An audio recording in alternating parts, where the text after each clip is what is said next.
Hailing frequencies open, and welcome to Star Trek Discoverage, the live podcast that boldly goes into excruciating detail about this week's episode of Star Trek Strange New Worlds. I'm your host, Aaron Coker, aka Caliban, and I too love grapplers. But what? No decon chamber jokes? Joining me on the show as usual is my co-host. She's also the co-host of the Generations Geek podcast, a more or less family-friendly celebration of geekdom. It's Ella Pearson. Ella, welcome back to Discoverage. Thank you. It is great to have you back here on this most auspicious day in Star Trek. 2 episodes in 1 week? What have we done to deserve this? I don't know, but after episode 7 was surprise dropped at Comic-Con, of course, we've got the new episode 8 tonight, and we're talking about both of them. We'll get to that in just a little bit. I wanted to talk about some of the news from Comic-Con. You didn't get to go to Comic-Con, did you? No, not this year. Okay. I did not either, but I've been kind of, such as Comic-Con is these days, you know, with a lot of the companies not going to Comic-Con. Star Trek and Paramount was there, and they had some announcements to make about some pretty exciting things. It was announced that Star Trek Lower Decks will drop on September 7th or excuse me, did I have that right? I'm the one doing the news here. So the first week of September coming up, season 4 of Lower Decks, and also that it would be premiering or appearing on the big screen as well. And from the article that I read, it was a panel where John Van Citters was making some of these announcements. There wasn't a lot of details, but they said that the first 2 episodes would be on in theaters in some capacity. Of Lower Decks? Mm-hmm. Yeah, so I don't know if this is going to be, and it's all for the Star Trek Day celebration on the 8th in September. So that is kind of exciting. Again, I don't know if this will be a fandom event or if it'll only be in select cities or select locations, but look for more information about that as we get closer to that. Also, I don't know if you saw about a week ago, I think, or maybe even closer to now, they made an announcement about the celebration of the animated series, the 50th anniversary. And there are some animated shorts that look like they'll be possibly part of some longer content featuring non-animated series characters like Will Riker, Saru, and Quark, featuring the actual voice actors, appearing in some kind of shorts or some kind of content that is going to be released as well in September. That's cool. Yeah. And of course, if you look online, you can see they're kind of done in that very basic kind of Funimation style, a style that if the Funimation people knew that their cartoons would have lasted this long, they probably would have drawn them a little better. But I like it. It is endearing nonetheless. Yeah. And at that same panel, Van Citters had a few comments to make about the future of Star Trek Prodigy, which I should mention, Volume 2 of Season 1 of Star Trek Prodigy will be available on Blu-ray in late September of this year, Blu-ray and DVD. And as we said on a previous show, you can do what you like with your money. Nobody's telling you to do anything, but it's possible that selling a whole lot of these Blu-rays in, a month or 2 here, might send a message to the people at Paramount that people want more Prodigy. So I'm just saying, you buys your money, who knows what you say with it. But he did mention that, he vowed, and a vow from John Van Citters, we know this is a real thing, he vowed that we would see Star Trek again. He said, quote, "I don't think we can have a panel celebrating Star Trek animation without addressing the 800-pound rock talk in the room." Okay, he's not a writer. "We all know that Prodigy is not currently available on Paramount+. It's not the end of the story for Prodigy. Season 2 is still in production. The creative team is working hard to finish what is a great storyline, and we're working to find Prodigy a new home." So nothing definite there, but he does seem committed, and at least the creative people seem committed to bringing us Star Trek Prodigy Season 2. That's sweet. I like that guy. If you had to put any money down, would you put a lot of money down or a little money down or no money down? I would put a medium to large. I mean, the fact that they're medium, the fact that they're finishing the second season seems to me that they feel like they can sell it. Yeah. And I trust them more than I trust myself to guess, because we're dealing with streaming is changing very fast. Yeah. And but it's not going anywhere. What's changing is the employment of human beings in its production. Exactly. But streaming itself isn't going anywhere. In the old days, they would, you write scripts, or at least you write ideas and treatments, way ahead of time. And then if you get the call, oh, we're done. Okay, throw all these scripts away, because we all know that the word isn't worth anything. But it's like the sets, like. When they deconstruct, or when they burn or destroy the sets and get rid of all the costumes and auction all the props off, then the thing's really dead. And in this day and age, especially with a show that literally there's computer assets, but there is nothing physical. It's kind of like, why don't we just continue to finish it, since we're this big corporation, and one hand can go, no, we're not doing it, and the other hand's like still working a mouse and putting the smile on Rock Talk. And so, I think it makes sense to finish it. And I really do hope that having something finished and having something concrete, especially when it's kind of a unintended happy consequence of the strike, where they need content, we could possibly see this thing come out. I think it'd be a real shame if it didn't. So who knows? And who knows, like, the whole deal with, like, Paramount and Nickelodeon, and I don't even know who really owns it. So I don't know. We'll see what happens for the future, but I'm looking forward to possibly seeing it. Me too. I feel like the show, I feel like, was pretty successful. I would think that they would have no trouble selling it off. I have no idea how that really works in television, but when you're talking about streaming it around, something the other day when I said my friend was thinking about watching the Lower Decks crossover with me, because I told her it was going to be super fun. And she was like, when is it on? And I was like, on? It's streaming. And it was like, I was so confused by her question. Okay, Grandma, like, let's get you to bed. Yeah, I know. Right. I was like, when is it on? Yeah. It's on my TV right now. Yeah. Get in my living room. I would probably ask that too, if you just introduced a show to me I didn't know. Oh, when's it on? But hopefully it will be on in the future soon.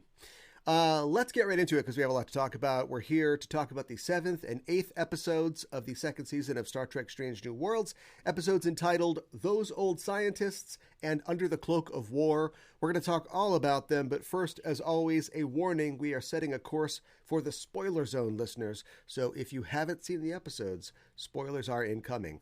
The official synopsis for Those Old Scientists is: an accident while investigating a time portal sends Ensigns Beckett Mariner and Bradward Boimler through time from the 24th century, and Captain Pike and his crew must get them back where they belong before they can alter the timeline. The episode was written by Catherine Lynn and Bill Wolkoff and directed by Jonathan Frakes. And I don't know how it works with the animation, if he's like, yeah, that looks good, do that. If you can direct the animated parts, perhaps the voice performances. There's, of course, 2 different time periods in this show. Stardate 2291.6, which is the calendar year 2259, and 58460.1, calendar year 2381. A little bit of trivia for this. Of course, this episode came out as a surprise at San Diego Comic-Con, and then, of course, immediately was released, in the afternoon on Paramount and on Crave outside of America. The title, of course, comes from a reference from No Small Parts, the 10th episode of the first season of Star Trek Lower Decks. I believe it was Commander Ransom referring to the TOS era as the Those Old Scientists era. Mm-hmm. And, there's nothing we can do. That's canon now, but here's a couple suggestions for what TOS could stand for. What about Tholians, Organians, and Sargon? How about that? Those are all TOS references, right? How about Thanks, Old Sailors? Thanks, Old Sailors? No? Okay. What about Trouble, Outpost style? Right, they're always showing up at an outpost. Something's going wrong. Too obviously sexy? Could be a problem. Sure. Or Those Obscure Sexists? Lots of miniskirts and shirts ripping? Sure, yeah. There's our Sulu. There you go. How about Them Ostentatious Speeches? I miss him. That one's actually really good. And 300 obstetrician settlements. Don't explain that one. That one doesn't matter. There's a lot of firsts in this episode. This is the first Star Trek episode to open with a log entry from the perspective of a main character of a different series, which I thought was kind of interesting. It is the second episode, actually, of Star Trek to feature both animation and live action together in the same episode. Can you guess what the first one was?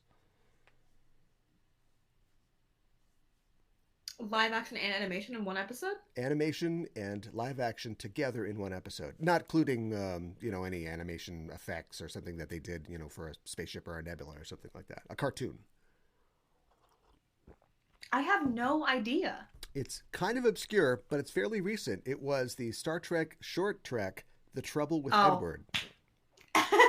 The Tribble cereal commercial. I was like, what? Yes. TOS episode. I forget what Deep Space Nine episode am I forgetting? Like, when did they Roger Rabbit? Oh yeah, that I know. Weird I was commercial. Like, excuse me? Yeah.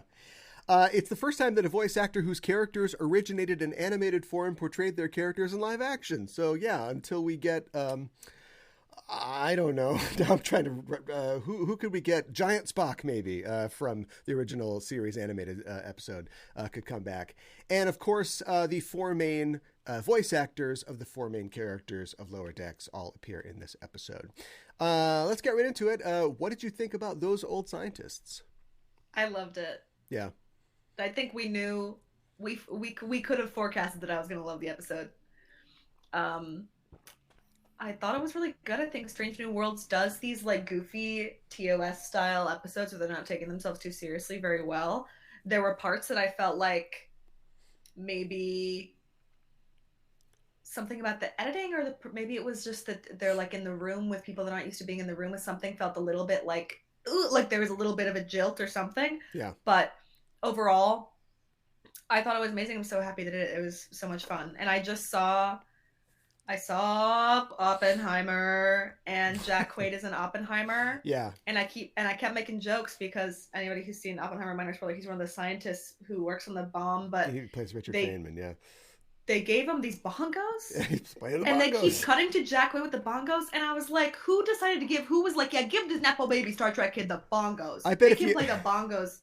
I bet if you talk to Jack Quaid, he'd be like, I did not know they were going to use all those takes of me playing the bongos. I didn't have a lot of lines. Bongos. I was just playing the bongos, and suddenly I'm in the film playing the bongos. It's like Christmas time, and he's hitting like the Dragnet theme on the bongos at Los Alamos. Yeah.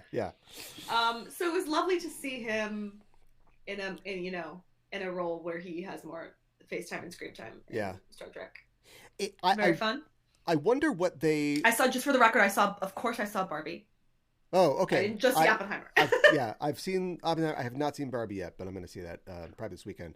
When I think about this episode, I wonder, like, obviously they knew they had to, like, nail it, but, like, why does this episode exist? Why would they think, I know, we'll cross the cartoon one over with the old-timey one? And bringing it together really worked in a way that you want something like this to happen. Like if you're going to have, I'm reminded kind of Relics in a weird way. It's like a reverse Relics where Scotty comes to TNG from TOS, and it's kind of like continuing his character a little, but it's seeing like what happens like when you take these two eras and kind of like abut them, and what does like Picard and his crew, or Geordi, I guess, is the kind of focus in that episode. What is he learning from Scotty, and what is Scotty taking from them to go, you know what, I'm not an old relic. I'm going to go out and do stuff. And I thought that was really, what was really satisfying for me about this episode is that you think, okay, so obviously Boimler's going to come back and Mariner's going to come back, and they're going to freak out over like the nostalgia of this. And then also going to be like, oh, I can't talk about Q, and there's going to be like these things that they can't say. But like, taking this show, which has sort of slowly charted these storylines that we've been talking about week after week, and then having this X factor kind of come in, and like the way that, especially in the first half of the episode, when Boimler keeps talking to people and he keeps going, oh, should that be like that? And they're like, what are you talking about? And after he leaves, they're like, wait a minute, should that be like that? Like he was kind of like helping push he was shining new light on their stories that could really only come from an outside character. and it reminded me of like what happens in a normal episode of Star Trek when a guest character comes on, like old timey Star Trek, those old scientists, like him being in the elevator with Chapel, and he's like, I gotta talk to you about Spock. Like, he can't smile that much. It's really important. There's some whales. I don't want to get into it. And it kind of answers our sad sack Chapel question, because Yeah. almost immediately she's like, yeah, you're right. You're right. Like we learned that she doesn't have any faith in their relationship. It's not that she doesn't love him, but she's like, he's too good for me. Like, I was never going to be a long-term thing. And almost immediately she crumbles, and you're like, oh, I'm learning things about Chapel. Thanks, Boimler. Setting up the thing before, which we've talked about on Lower Decks, where it's like, we want to treat the Orions like like they're not all pirates, but it's too fun to like mind jokes out of us calling them pirates all the time. But having that be central to the episode, where at the beginning we have that little thing with Tendi, and then later he's like, no, I'm back here, and to save Tendi's life in the future, I literally have to convince like these people, like, no, they're not all pirates. Yeah, it's not just about being like, oh, actually, like in the future, everything's fine. Like, trust them a little bit. That would be good. It's Yeah, about like literally, Tendi will die if you fire on the ship. yeah, but it's also the right Yeah. thing to do. And so it's just like, I thought that Mhm. was like really great, the way that they took their two eras and kind of put them together. And also you get, there's just like a truckload of references and Easter eggs and things like that. And that was, that was good too. But yeah, I was really, really pleased by it. Um, there's a lot of specific things that I could say. We're not done. I thought the planet that they were on, so I was thinking, like, how are they going to do this? Obviously, we saw the preview shots, where we saw them in costume and like in real life. And I liked how they just said, no, don't worry about it. They're cartoons. They come here. Don't explain it. But when they were on the planet and it's all snowy, it reminded me, I was like, oh, they're on Mount Paramount. It reminded Oh me my of God, this. that's so funny. Which didn't they have like wasn't there like an Yes, animated yes. character, and then there was like a real life character? So I was like, oh, are they going to do Mount And Paramount? they ran that commercial. Is Sylvester Maybe they Stallone going to ran show that up? commercial over and over. Is the guy from Reno 911 going to be here? But they got through that right away and just got into it, and I thought that it was really interesting. I had a couple questions though. There's things that you want to focus on, like having Spock be just weirdly smiling. I'm experimenting with emotions. Um, him flipping out over that, I thought was really great, because how do you do the whole "you never meet your heroes" thing? And you don't want, Spock's not going to fart or burp or something like that. He's still going to be Spock, but he's like, this guy's not acting the way that I thought. But when he hears Lon Noonien sing, we don't have time to focus on that. Maybe he's not going to say anything about that, because he knows about Khan. That's a great. I wonder if that's Or maybe gonna in the future make it out of the cutting room floor. that's like Johnson or something like that. It's just like, oh yeah, Maybe. obviously there was one guy who kind of ruined that name for everybody, but Maybe. Or maybe, I wonder if they did have a scene about it and it got cut. Because that makes so much sense for him to be like, your name's what? And what year is it? yeah. Um, Is that a problem? Two things. It's fine.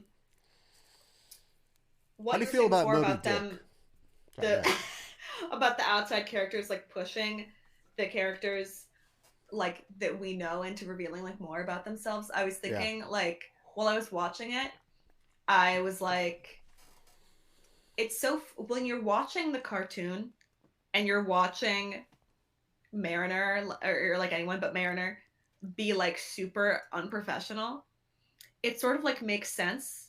And then when you watch them in the show, like Mariner like just like saying whatever she wants all the time, it's so funny. But also like I thought it like broke a lot of like it made the show feel really really like friendly almost in a way. And I don't know if that's just because it's like, oh, we're all to Ethan Peck is hot, like haha, like if we're all just like laughing with them. But I felt like it like broke down something about Strange New Worlds that is much more sterile, and not in like necessarily a bad way, but just like much more sterile than Lower Decks. And I really liked that. Yeah. And I wanna, Mika and Hannah in the chat asked me what I think of Barbie, and we don't have to let's not get into it because everyone has a take on Barbenheimer, and it's enough. But I will say, For me, Oppenheimer was a waste of my time, and I loved Barbie. I have criticisms for Barbie, obviously, but I love Barbie. Barbie, amazing. Oppenheimer, I would not see again. Okay. And that's the Barbenheimer answer. Yeah. Okay, there you go. I'll give my review of Barbie next week. I also, just going on the idea of, if we have these characters interact, it's not just, I think I mentioned last week Chewbacca, this is Han Solo or whatever. Having having Boimler talk with Spock, who we know that he kind of idolizes, but then also being like, you got to stop with the smiling, man. It's gonna ruin things. But Spock just being, even at this age, Spock being Spock and being like, logically, whatever you say doesn't matter, and I shouldn't listen to, because obviously I really do what I'm supposed to do. And Boimler's like, oh yeah, because that actually makes sense. Oh, we're gonna blow up now. Yeah. That was good. I feel like, because he breaks here and there in TOS. Yeah. Into smiles and stuff, and I thought I liked it, and I thought that him kind of being like, haha, that's ridiculous, was funny. And it also could have really been a chance for them to, because I've always thought that, like, especially when you get to Star Trek 6 Spock, he's been mind wiped and he's lost his brain and he's forgotten who he is like a couple times. And I think that that's the Spock that is the most integrated, like his human side and his logical side. And he even tells Valeris, like, logic, logic. There's paths for everybody. It's not such a big deal. And so we can't have that now because we're 40 years or whatever before that. But I do like the fact that we aren't necessarily making a judgment on that right now. But he's saying, he's not saying, oh, you're right, I'm going to have to be a robot forever. And that's why I want to be a robot, because a guy with purple hair told me to. He's just sort of saying, I defer the question because at this point it doesn't matter to me, logically. And then, of course, he will do all that stuff and all the great Spock stuff that we've seen already. There was an interesting amount of Enterprise references in this. And there's been Enterprise references like on Lower Decks before. It's not like it's don't like that anymore. Yeah, right. Everybody's like, oh, the NX-01, so great. They've had dogs on that ship. Yeah, you can have dogs on there, and they had phase cannons and good stuff. So I wonder if do you think that that's evidence of them floating like a trial balloon for anything, different project or more references? You're gearing up for it. You want an Enterprise. Well, I want it. Where's my hat? Yeah, I want it for sure. But I'm just, I don't think it's ever really been verboten. We all know that it's like the least watched show, and the people that did watch it wish they hadn't watched it. And so, is this it being welcomed sort of back into the family? Are we going to get Scott Bakula on a future episode? Is what I'm asking. On a future episode of Lower Decks, absolutely. Yeah. So yeah, you can do it on the phone. I feel like absolutely, yeah, we could. That's totally doable. I would not be surprised at all. As far as Enterprise, I feel like when it came out, it was so, and you can, I was blinking, but I wasn't there, and so Enterprise, I feel like, was so dark, turned so dark at least, and then now in Star Trek, with all of the new series, I feel like they are doing dark Star Trek stuff, and so I feel like they don't necessarily need. If all of the Star Trek we had now was sort of more like had more happy endings and like more lessons the way that so much Star Trek has had before it, then I would be like, yeah, for sure, we're gonna get a lot more Enterprise. We're gonna get they're gonna want to do a dark show. Yeah. But like even comparing this episode, I mean, look at this episode, and then when we talk about the next episode, like there's such a stark difference in content and theme and like feel. Yeah. That I think we can certainly look forward to a cameo from Scott Bakula on Lower Decks. That would be amazing. I would love it. But I don't really see them doing anything with Enterprise. I mean, I don't know. How do you feel? I think, well, who knows what we'll get, period, with the situation that we're in right now. Pay your writers and actors. But we're all going to just be watching these things until we die, right? Like, they're never going to let this go. I will. I'm going to. I will. At some point in the future. I'll be 90. They're going to be checking me out of the nursing home when I'm 90. It's like, all right, let's take Mimo out of the new Star Trek movie. If My wheelchair is gonna like hover. if Giorgio becomes like a time traveling secret agent or something like that, you know, with Carl and Gary Seven and Wesley Crusher, who knows? We could see anything. I hope so. I hope so in the future. I did like that little thing, which every time they come up with something that's really awesome, you're like, why wasn't that in the series the entire time? But now we can just say it was. But having like a piece of the old ship and the new ship, and I think I was speculating. I can't remember if we were doing it or if it was on the show, but I was thinking like, so how are our future characters gonna help because they will have future knowledge, but it'd be like they can't use it, and will that be what gets them through? And they did help out with a bunch of little stuff, but I did like that. And again, being specific to character and not necessarily the setting, I did like that ultimately it was the characters like just love of their world and of Star Trek that saved the day. Because honestly, I think all Starfleet officers would probably know that there's a piece of like the previous ship inside their ship. But the fact that these two nerds like went to the Starfleet Museum, you know, instead of like going to the park or something like that, meant that like they knew, oh yeah, this is the thing that we need to get us through. Like that was another good thing, centering it on like, you know, how the characters can affect the situation that they're in. And then later, you know, cutting the deal where it's like, oh, well, we'll tell everybody that you guys discovered it, and that way they'll know that you're scientists. Like that was like, yeah, that would fit what all the characters want in this situation. And then when Pike at the end is like, they're like, you want us to come through? It's like, no, no, don't come Stay through. Stay where you are. over there. Yeah, it's great. Although it would have been kind of fun, I think. Maybe it would have been like cheap, but it would have been fun if they were like, "Hey, what are you guys doing?" We got to see like them live action for just like a few seconds, and then you know Mariner could be like, "Get back in, we're going back," and push him back in. That would have been fun. But yeah, I mean, it's not real. Cost money. It's not real. Yeah, I guess it's not really like. I guess it's kind of Boimler and Mariner's show, but all the whole, you know, they're the big four. So yeah. Next time. And then seeing the animated Changing Worlds crew at the end was fun too. You got to do that. This might be the first time we ever see somebody stop a shuttlecraft from being stolen.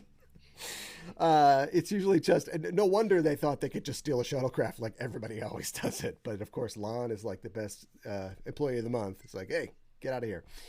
That's pretty much all I had to say because we definitely have to move on and talk about the next episode. So if you're ready, I'm ready.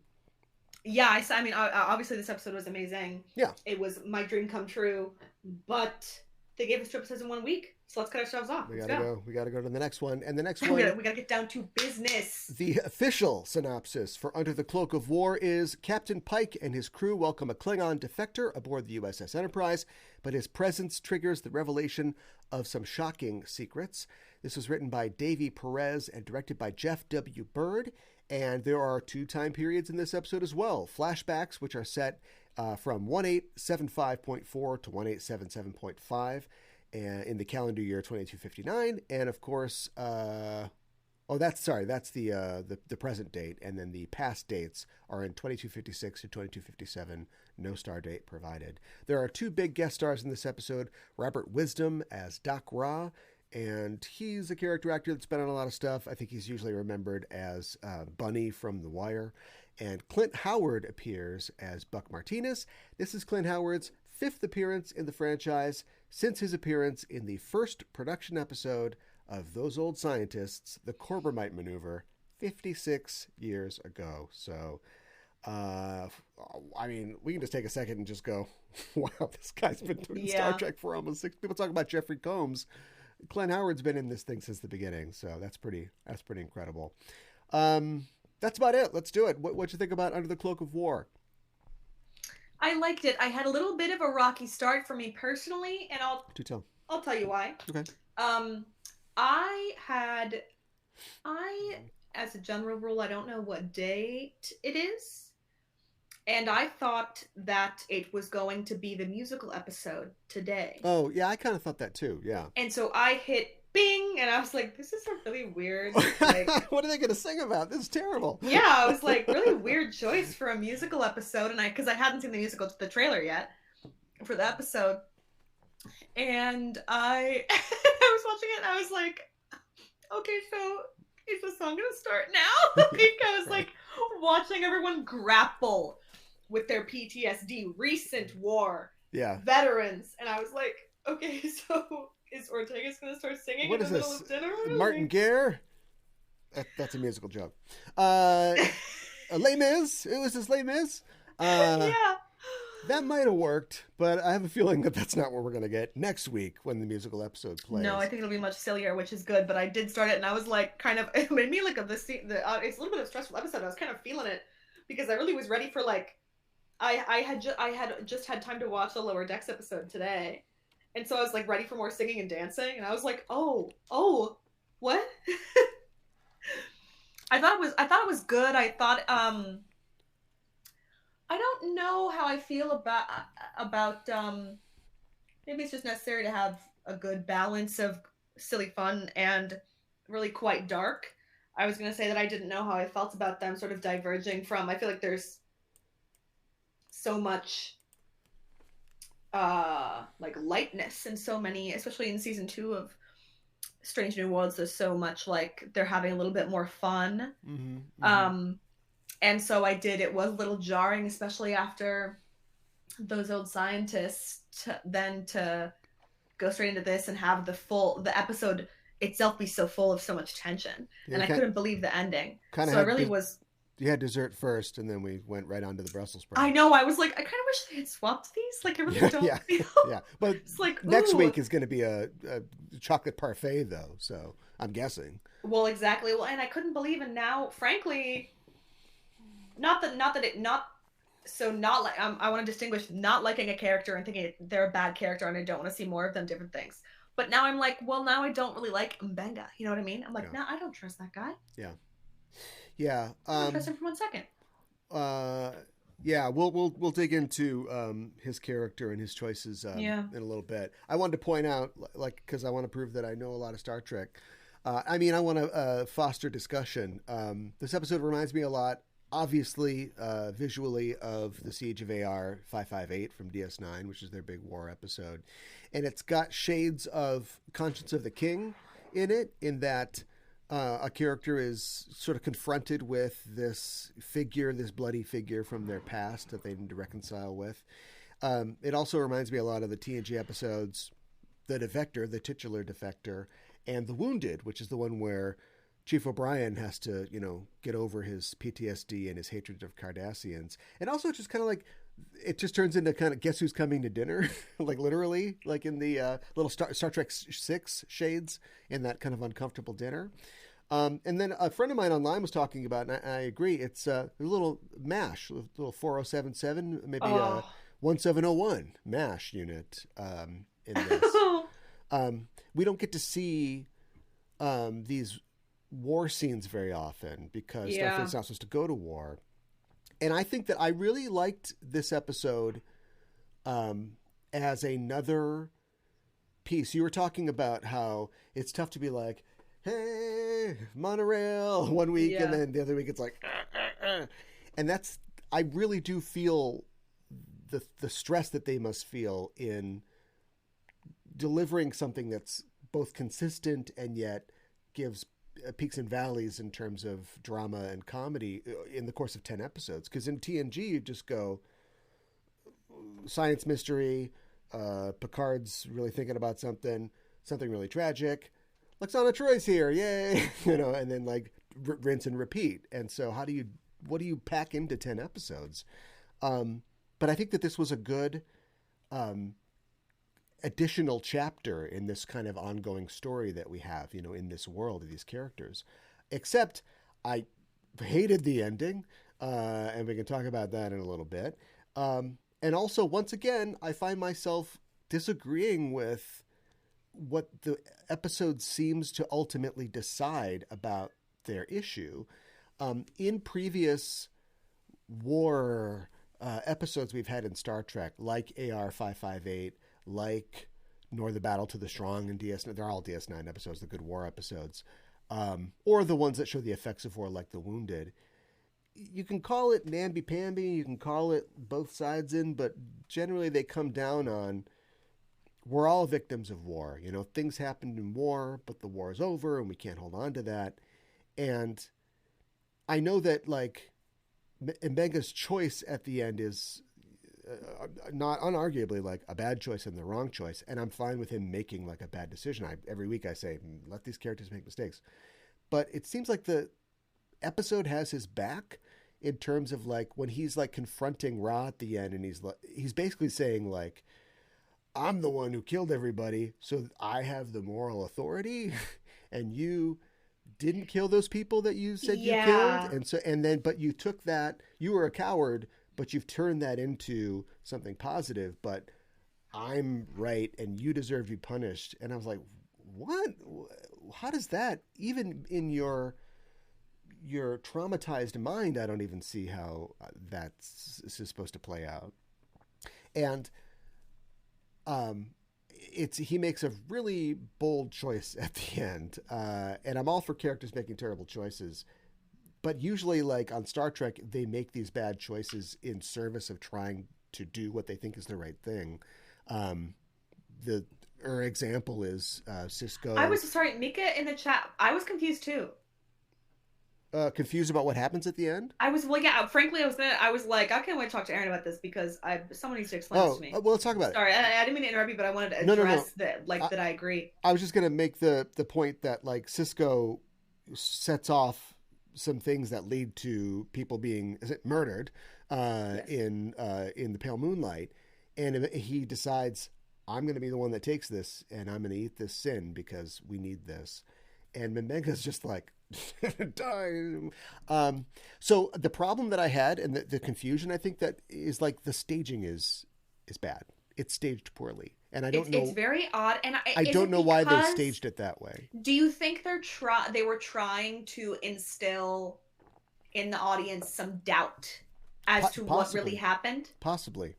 And they've got the whole thing with the biobed, which apparently was like something that happened before last season, like the biobed broke or something like that. And so I don't know if that's like a metaphor for like this thing that he can't fix, you know, something that he Yeah, can't well, I was gonna repair. talk to you because I was like, is it something to do with the which now that I'm thinking about this doesn't make any sense. But I was like, because they readdressed having somebody's is somebody in the pattern buffer. What happened Oh, to his daughter? she went off with the Boltzmann brain. She went off to Fairy Right. Tale Land. Yeah. And, So that but how is them he like, readdressing keeping people in the pattern buffer and then also the biobed yeah, breaking. it was weirdly So rushed. did that happen last season? Yeah. Yeah. Some the biobed broke Around last this. season. Oh yeah. There was, when the Gorn got on board or, when Hemmer died, like the biobed broke or something. I don't know if they showed it. I just saw it on Memory Alpha because I didn't remember the moment, but um, it's supposed to be a reference to what happened then. But like, it felt so rushed and so. Is it? Do you think that he knew he was going to kill him the whole time, so he broke the biobed on purpose, so that if he didn't quite kill him, that if he tried to help him, the biobed was broken, he couldn't fix him? Is that anything? Is that something? That's that's diabolical if that's true. Um, no, I just think that like both episodes were like sub 50 minutes, which I'm happy about. But I'm like, but I would have gone to 55 if we would have had like, because he's dead. He died somehow, and then like, do they get rid of his body or like you know what? I know. I was like, I'm sorry. Also, Now there's a body in sick bay. and then Pike comes in and he's like, oh, you're a murderer, but I think you're probably going to be okay. Like, Well, I know. I was like, are we not gonna? yeah, like, it's not 'cause addressed that's at all. after it happened. I was like, well, that's crazy. They're kicking Mbenga off the ship. That's wild. But they're not. He's just gonna, Exactly. yeah. So, and the funny thing is like, if they're not trying to spare us anything because like we see like bloody knives with hair stuck to them, people getting their throats slit. It's not like they're trying to spare the audience from something. It did feel like they were concealing something because there was going to be some kind of switcheroo or something, and we don't. Didn't even put him in the brig. Yeah, we don't know. I mean, there's 2 more episodes. I kind of doubt they're going to come back, but maybe they're leaving themselves open. But I don't think so, and here's why. I don't think that. I don't know if it's the writer or the director or time pressure or whatever, but I don't. There's a couple moments that aren't sold I think, well enough in the episode. They set this whole thing up about, first of all, Heart Boy. The second Heart Boy comes back out, and he's like, I don't know, man. I'm like, Heart Boy's dead. You hear that ticking? Heart Boy's going to die. He's going to go back out. He's going to get killed. And he comes back, and they just show him. I mean, they show him, but it isn't a moment like, that's the moment where Mbeng is like, where's my green juice? Let's do this. That's kind of lost in the thing. There's another moment where they save the guy's body in the thing, and you think like, oh, that's they're saving this hope.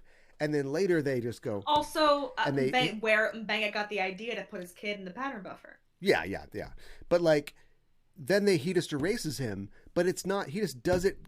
He does it casually. But also, the show doesn't make a big deal out of it. And I don't think that you need to like the big red button. Right. You don't have to drill it into the audience's head. Oppenheimer. But you have to.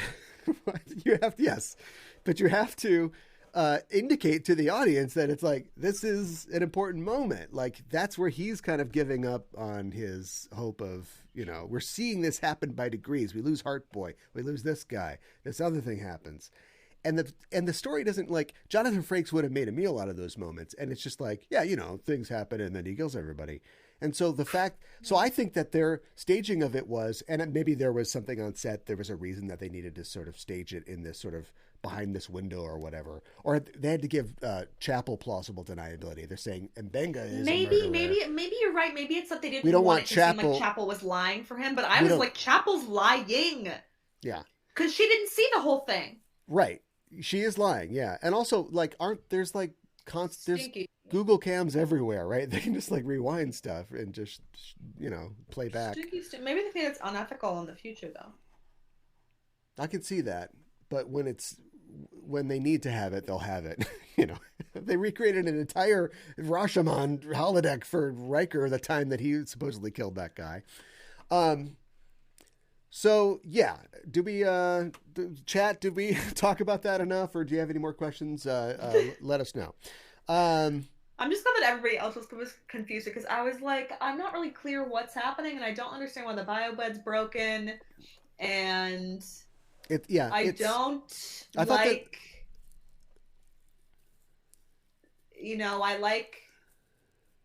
do like a flawed character. The Mbenga ending to this episode, I was very like, what? Because what am I supposed to think now about him and his razor sharp cheekbones? You know what I mean? Yeah. And he's like kind of like secretly jacked. He's kind of cut too. See him in the sonic shower. Scary. Spooky. Do you think he'll have like a lament next episode in Subspace Rhapsody? Everybody gets to do like a kick number, but he's like the one going like, and he's like in the dark. I killed Bunny from the wire. Like, stars. I took him down to Hamster Town. Yeah. And Pike going on there and being like, that's so funny that somebody died in here, because if you saw that fight, you'd tell me, right? Yeah. And that's so silly. Pike just comes in. That was nuts. Wow. Damn, that was crazy. But like, I know that you would talk to me if you killed that man, right? You would tell me if you murdered the Klingon ambassador on my ship. Unreal. Yeah,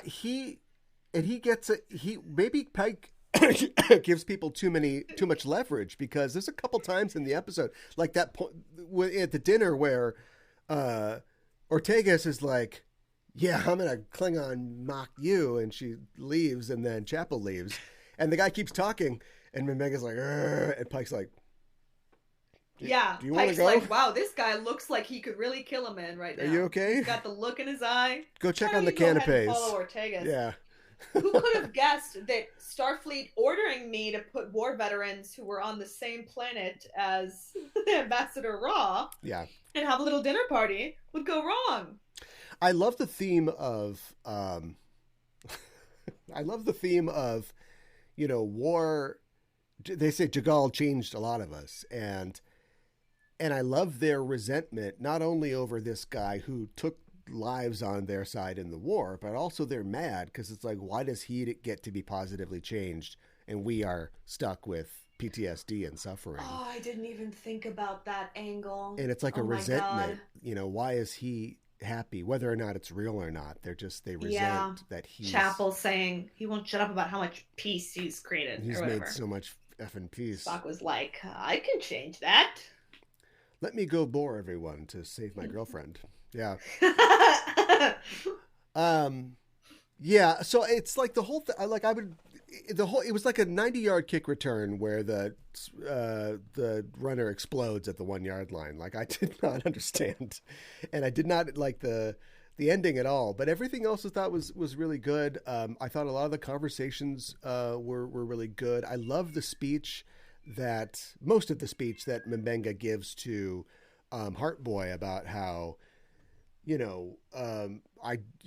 wanted to explore. We're out here fighting. I'm a doctor. I'm out here, but I became a doctor to learn to heal. And the subtext that I got is like, war is where the hurt people are. Like that's what I'm doing right now. What I didn't like about the speech is that it ends in him saying, "That's Starfleet. We are Starfleet." But I didn't like how it depersonalizes war, because war just becomes like something that has affected all of us, and it's not necessarily about the powers that have put us into motion and that we are the I think pawns. also, and I think that TOS in its war stories does that very well. I think DS9 has done that very well.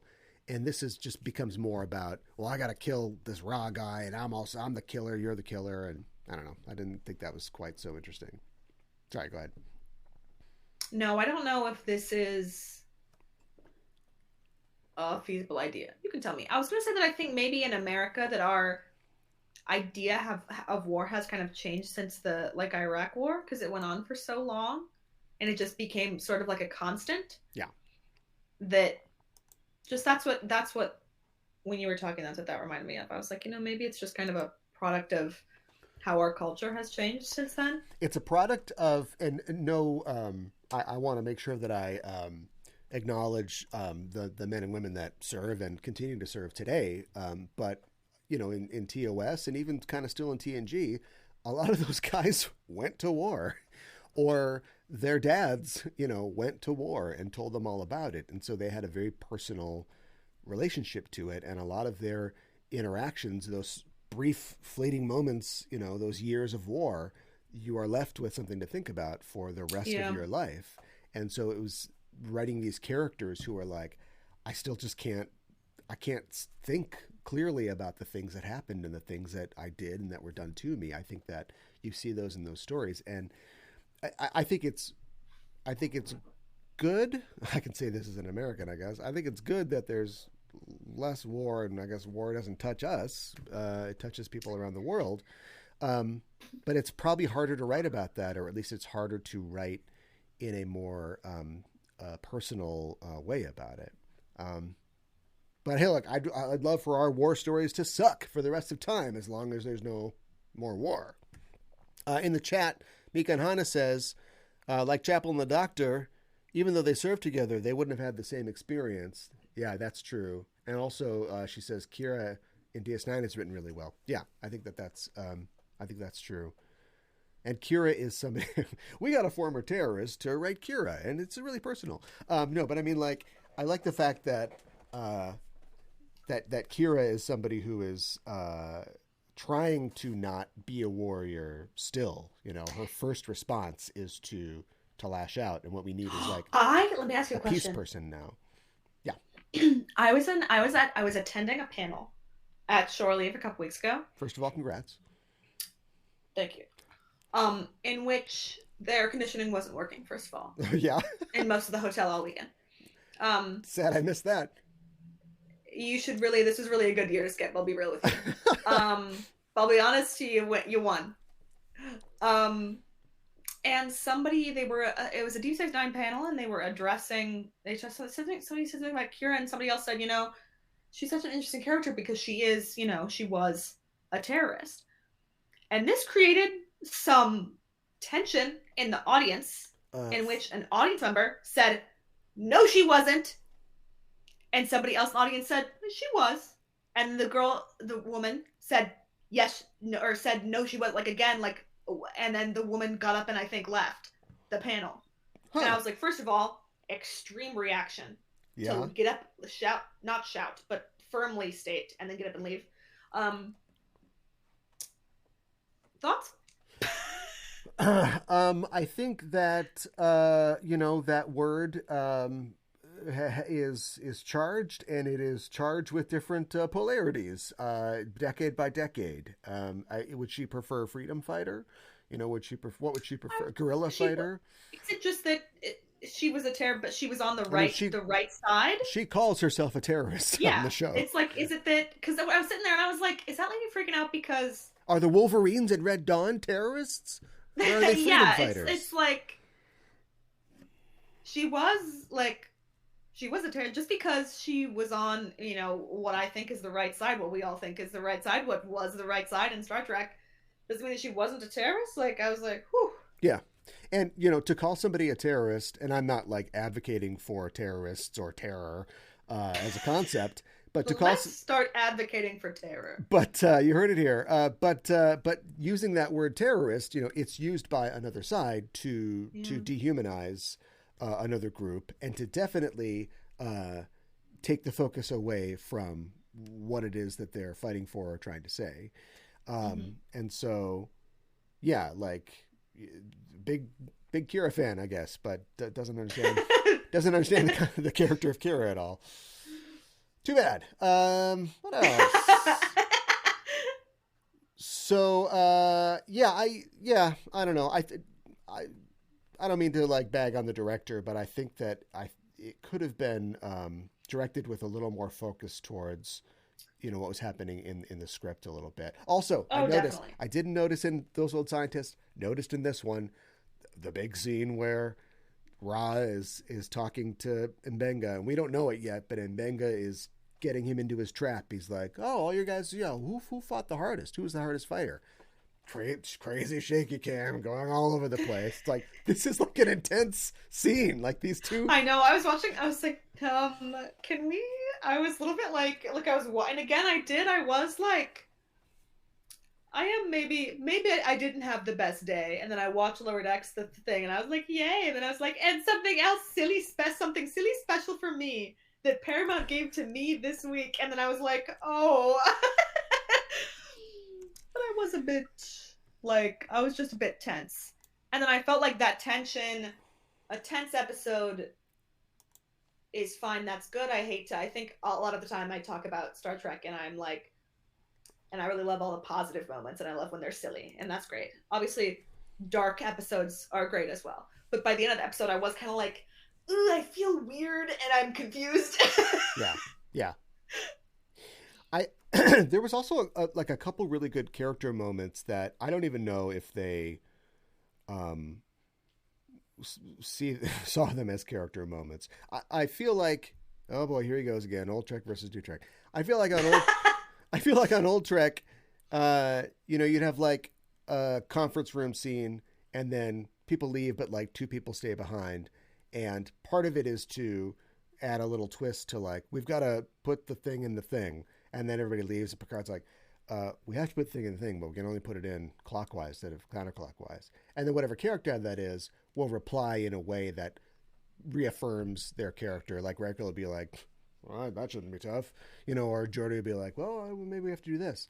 And like, that's how we get extra little bits and bobs to stick to what the characters are like. And like in New Trek, it's more like, we've got these three people for this scene. So in this scene, we will talk about this, but then they'll all go around and kind of say their thing. And this episode was great because there was a lot of like little throwaway bits, especially for Spock, that were like, oh, that kind of tells us more about Spock, and this isn't necessarily a scene that's super important to moving the story forward. Like, I liked when they left the dinner, and this is like the little extra scene, and she's like, logically you understand what PTSD is, but you have to feel it. And you don't understand how I feel. And he's like, oh, I understand. You need a Spock break. Well, very well, I shall go. And he leaves, and it's like, is his pride wounded? Or he doesn't really think that him not being there is going to help. I think that he's kind of like, oh, I guess. Kind of a simp. Yeah, right. A little bit stupid, where he was like, doesn't want me around. I thought he was being like the Vulcan version of an asshole, because he was kind of like, oh, my help's not helpful. Well, I guess I'd help if I'm not here. That's actually so gonna take a little Spock break. He was like, Okay. "Oh yeah, then I'll leave." Yeah. Oh my god, that's actually that's so funny because maybe I I do maybe it's me that's the simp because I was like Chapel's being a little hard on Spock. Also, Like like when he when you're trying to, so you've got this new relationship that you've like finally like made happen with this like hot Vulcan guy, but you're also thinking, does he want to watch like while you were sleeping? Do you know what I mean? Like she's got to have like, what does he want to do? I mean, it's great when we're like, having sex, but like, what do we do in the meantime? Do I tell him about like this or that? And now she's having this emotional thing where she both kind of needs somebody, but also like needs distance as well. And I can see her internalizing a lot of that because she's like, I don't want to put this on Vulcan guy because he's going to be like, I don't know what to do with that, So it's even worse for her. So I don't know. It's really great. like I'm so glad being, that they finally made them a couple, at least for now. It's just like they could finally pay that off. So anyway, yeah, go ahead. I was watching it and I was like, oh, I feel like he is doing a good job of trying to understand and help because he was like, when he said the thing about statistics and she snapped at him, like obviously it was a great scene, it was a good scene, right? But it's also like, well, he's trying to say, I know that the war was really bad, on Jagal, but it also like the way it's so. It's reduced. And it's reducing the like a computer. The deep emotions that she feels to like some numbers. Oh, for sure. Yeah. Which is not what he meant, but it's that's how it comes across. So all right, spin off. It's Chapel and Spock. Chapel and Spock. And Spock. Chapel and Spock. Oh my God, read. Oh my God, my dad has a book or a short story that's about Chapel and Spock, and now I don't remember what it is. A short story? I'm totally blanking now. Uh-oh. Which is so embarrassing. That's bad. I'm Googling my own father. This is bad. Don't tell him. He's not caught up on the podcast. I bet he won't watch this. I bet he'll skip it and he'll never know. It's a novella, first of all. So my confusion, a little warranted. Because it's not a novel or a short story. It's an e-novella. It is called The More Things Change. Okay. It is set 6 months after the events of Star Trek: The Motion Picture, in which Chapel and Spock save the life of an ailing Audra Dax. Okay. All right. Anyways, so Spock and Chapel, there we go. Yeah. Plug successful. Do you think that let's not that'll make up for it. Let's not rewrite the whole episode, but do you think that it would have been better if Pike had come in at the end and been like, all right, so I don't think there might be an inquiry, but I think that you're probably okay. Is the door locked? What the hell were you doing? And he just like went off on him like this. And I came to you like 3 times because in the script, he comes for the parsley and he talks to him later. And it seems like they're setting up a thing I wish. Yeah, and I thought that's what was going to happen. I thought he was going to say, I gave you every chance. I told you about the dinner. I know that you did this. I thought he was going to say, I know that you did this. That would be interesting. And I thought that he was going to say, I've already reported to Starfleet Command. I can't believe you break my trust like this. I had no choice. You know what I mean? Yeah, or even just like, that would be something that you just like hip pocket and just say, I know you did this, and for X and X reason, we're going to go into the something expanse. I can't report this now, but you're on notice or something like that. Yeah. Mikan Hana says in the chat, I saw Pike reading a pad about the Doctor. Okay, he Googled him. He just like me and my dad. Sometimes you gotta Google your extremely close friends and family. What do I know about this guy? There's no way around it. Then there's just no way around it. He's like, why did you do this? And he's like, well, I did it because... What? Sorry, what? Well, I did it because... I thought we were going to find out what happened to his voice, but that's just how he talks. So, okay. Anything else to say about the episode? I think that we covered things pretty good. Two very different episodes. I think two very strong episodes. A lot to talk about.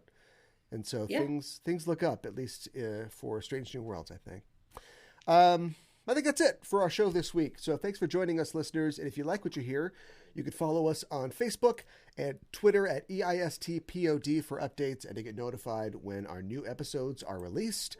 Tweet to us on the show by using the hashtag Discoverage, or you can email us at EISTPOD@gmail.com and drop us a line. And while you're on the internet, why not head to your listening platform of choice and subscribe to our show feed. Give us a rating and a review. It really does help us out. And if you want to help the show grow, stop by our Patreon page at patreon.com/EISTPOD. And as always, if you like the show, tell a friend and share it online. Discoverage will return next week on August 3rd at 8 p.m. for the 9th episode of Strange New Worlds' second season, an episode entitled Subspace Rhapsody. It's the musical episode. That's all we know so far. I think it did say that Captain Girlfriend will be back. That's what it said on the cast list. Captain Girlfriend. Other than that, whether there'll be some kind of like musical alien who's a famous guest star, I don't know these things. But we will be here next Thursday to cover it. We'll be going live once again at 8 p.m. Central, so join us then. Follow us on Twitter or Facebook at EISTPOD to get notified when we're live and broadcasting. And if you haven't already, subscribe to us here on Twitch. Hit the heart, hit the bell icon so you get notified when we are live and broadcasting. Ella, thanks as always for joining me to talk about Star Trek Strange New Worlds and remind people where they can find you online. Thank you. I'm at Gondor Gold on every social media site. And, you know, my if you want to go to my dad's website, that hasn't changed since 2002. You can, that is scott-pearson.com, and you can order things like The More Things Change. Yes. An e-novella about Spock and Chapel set 6 months after Star Trek The Motion Picture. Spock novella. Yes. Check that out. I'm at KA1IBAN on X. I don't even want to talk about that. Check out all my exes. What a clown. All my exes live in Texas. You can also find all the shows on the Just Enough Trope Network at justenough.trope.com. And that is it for us this week. Thanks for listening. We're signing off. This is Aaron for Ella saying, live long and prosper.